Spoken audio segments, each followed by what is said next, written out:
नमस्कार मित्रांनो, मी मारुती काळदाते या माझ्या यूट्यूब चॅनलमध्ये आपल्या सर्वांचं स्वागत करतो. आज आपण शंकर महादेवाला प्रिय असलेलं बेलपत्र आणि त्याची फळं, फुलं, पानं आणि या वृक्षाविषयी काही माहिती आपण आजच्या या व्हिडिओमध्ये पाहणार आहोत. आपल्याला फोटोमध्ये आणि व्हिडिओमध्ये दिसतं हे आहे बेलपान, बेलपत्र.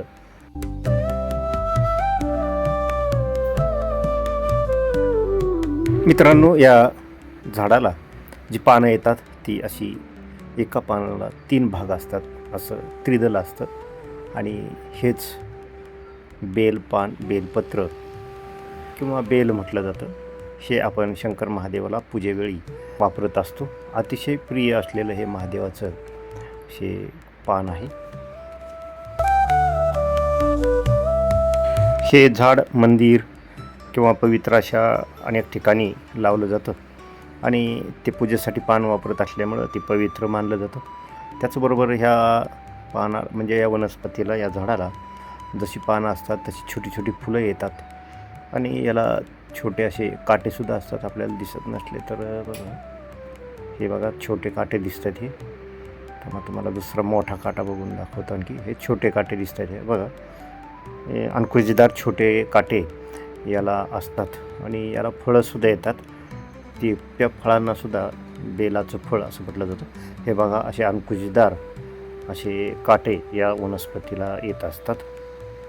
तर त्याचा काटा आपण पाहतोय. तर ही अशी पवित्र अशी बेलाची वनस्पती आणि याबद्दल हे काका आपल्याला माहिती सांगत होते. याचं काय महत्व आहे म्हणजे नेमकं? म्हणजे असं महादेवाला तर जास्त प्रिय आहे. महादेवाला तर प्रियच आहे. हे वृक्ष लावायचे त्याच्यामध्ये याची बनवून आहे. कमीत कमी 3 बेलाचे वृक्ष लावायचे मनुष्याने जन्मात आल्यानंतर. 3 नाही झाले तर कमीत कमी 1 तरी लावावं. त्याचा दुसरा उपयोग काय आहे? दुसरा ह्याचा पूर्वी माळवाची गरज होती. त्याच्यात बांधकाम करताना इतकं चिकट आहे ना, आता खाली पडलं ना त्याच्या त्या रसाने असं लवकर ओढलं जात नाही. इतकं चिकट आहे, इतकं चिकट आहे. बांधकामाला वापरायचं मातीचा पेंट. सिमेंटला काय करता, एवढं घट्ट आहे, पाणी खाली सोडत नाही, काही होत नाही. आणि ह्याचे बेल फळ खाल्ले तरी डायबिटीस साठी चांगलं आहे. खाते पोळे मान खाते, त्याचं घर पण खाते. दुसरं ह्याच्यासारखं कवटासारखं त्याचं घर आहे ना, चिकट असतं त्याचं, ते कवटासारखं खातात काही लोक.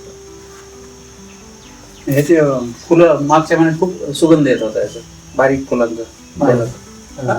फुलं काही दिसली नाही पण बारीक असतात फुलं, बारीक. धार्मिकदृष्ट्या अत्यंत महत्त्वाचं हे बेलपत्र, बेलपान. तर देवादिदेव महादेवाला पूजेमध्ये ठेवतात असं हे पवित्र पान. आपल्या धर्मात अनेक अशी पवित्र झाडं आहेत, त्यापैकीच हे पवित्र असलेलं झाड आहे. भगवान शंकराला, महादेवाला पूजा करताना हे बेलपत्र ठेवलं जातं, वाहिलं जातं.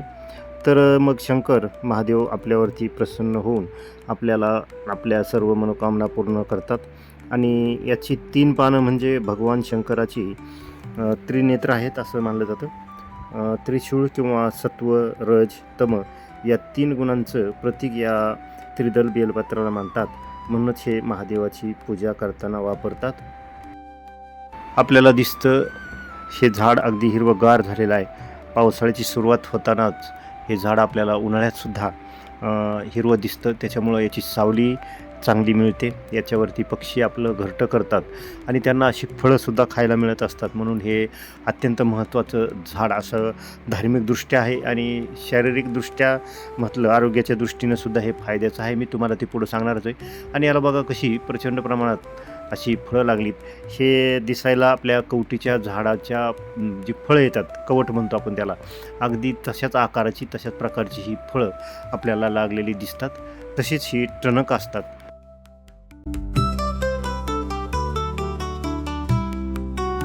आपण धार्मिकदृष्ट्या विचार केला तर ग्रंथानुसार पार्वती मातेच्या तपश्चर्येतूनच या बेलाची, या झाडाची उत्पत्ती झाली किंवा निर्मिती झाली म्हणून या झाडांना आपण पवित्र म्हणतो, कारण या झाडातच देवी देवतांचा वास आहे अशी आपली श्रद्धा आहे. प्रत्येक सोमवारी महाशिवरात्रीला किंवा श्रावण महिन्यामध्ये या बेलपत्राची जास्त मागणी वाढत असते, कारण या काळात शिवलिंगावरती बेलपत्र वाहण्याची प्रथा आहे आणि तसं ते नेहमी वाहिलं जातं, म्हणून त्या काळामध्ये या बेलपत्रांची जास्त मागणी असते. फळ अगोदर जरी हिरवं असलं तरी परिपक्व झाल्यानंतर याला असा पिवळसर किंवा आपण विटकरी कलर म्हणतो तसा तांबूस कलर त्या फळाला येत असतो आणि खूप छोटी फुलं या झाडाला येतात. ती अगदी सुगंधी असतात आणि हे उपयुक्त असं झाड धार्मिक आणि आरोग्याच्या दृष्टीनं उपयोग आहे. हा वृक्ष म्हणजे या झाडाचं फळ म्हणजे बेल आणि ही पानं दिसतात आपल्याला, ही 3 पानं म्हणजे त्रिनेत्र असल्यासारखं आपल्याला भासत असतं आणि अगदी तसंच त्याचं महत्त्वसुद्धा आहे. तर या बेलाच्या पिकलेल्या फळाचा उन्हाळ्यात शरबत बनवतात, त्याच्यामुळं शरीर थंड राहत असतं आणि उन्हाळ्याचा आपल्याला त्रास कमी होत असतो. उन्हामुळं होणारा त्रास याच्यामुळं वाचतो किंवा कमी होतो, शरीराला त्याचा ह्या शरबताचा फायदा होतो. आणि तसं पाहिलं तर आपल्याकडं पचनक्रिया असेल किंवा पोटाचे विकारसुद्धा या शरबतामुळे कमी होतात आणि त्यामध्ये हे अत्यंत प्रभावी असं उपयुक्त औषध ठरत असतं. वेगवेगळ्या आयुर्वेदिक औषधामध्ये सुद्धा याच्या पानाचा वापर केला जातो असतो. म्हणून हे सावलीसाठी असेल, शेतकऱ्यांसाठी लाकडाचा उपयोग असेल किंवा आयुर्वेदिकदृष्ट्या आरोग्याच्या दृष्टीनं धार्मिक दृष्टीनं हा उपयोगी पडणारा वृक्ष आणि ही अशी आपल्याला लागलेली फळं दिसत आहेत, ही चवीनं खातासुद्धा येतात. यातला गर आपण खाऊ शकतो आणि ते खाल्ल्यानं आपल्या शरीरातील म्हणजे पोटातील काही पचनसंस्थेचे काही जर आजार असतील तर ते सुद्धा नष्ट होतात. असं अतिशय महत्त्वाचं आणि पवित्र असलेलं हे झाड आपण आपल्या घरासमोर पाहत असतो किंवा अनेक ठिकाणी मंदिराच्या ठिकाणी पवित्र ठिकाणी आपल्याला हे पाहायला मिळतं. तर असं सर्वोपयोगी हे झाड आपण लावलं पाहिजे असं ग्रंथांमध्ये आग्रह केलेचा उल्लेख आपल्याला पाहायला मिळत असतो. म्हणून मित्रांनो, आपणही आपल्या आयुष्यात येऊन कमीत कमी 3 झाडं लावली पाहिजेत असं ग्रंथामध्ये म्हटलं आहे. असं आपल्याला काकांनी अगोदर सांगितलं, ते पण आपलं ऐकलं. उन्हाळ्यामध्ये आपण शरबत करून घ्यायला काय हरकत नाही. जुन्या काळी ज्यावेळेस माती टाकून घरं बांधली जायची तर तो पेंड टाकला जायचा, तर त्या पेंडामध्ये हे चिवटपणासाठी बेलचं हे फळ वापरलं जायचं. तर मित्रांनो, हा व्हिडिओ आपल्याला आवडला असेल तर लाईक आणि शेअर करा आणि अशीच नवीन नवीन व्हिडिओ पाहण्यासाठी माझ्या मारुती काळदाते या यूट्यूब चॅनलला सबस्क्राईब करा. नमस्कार, धन्यवाद. ओम नमः शिवाय.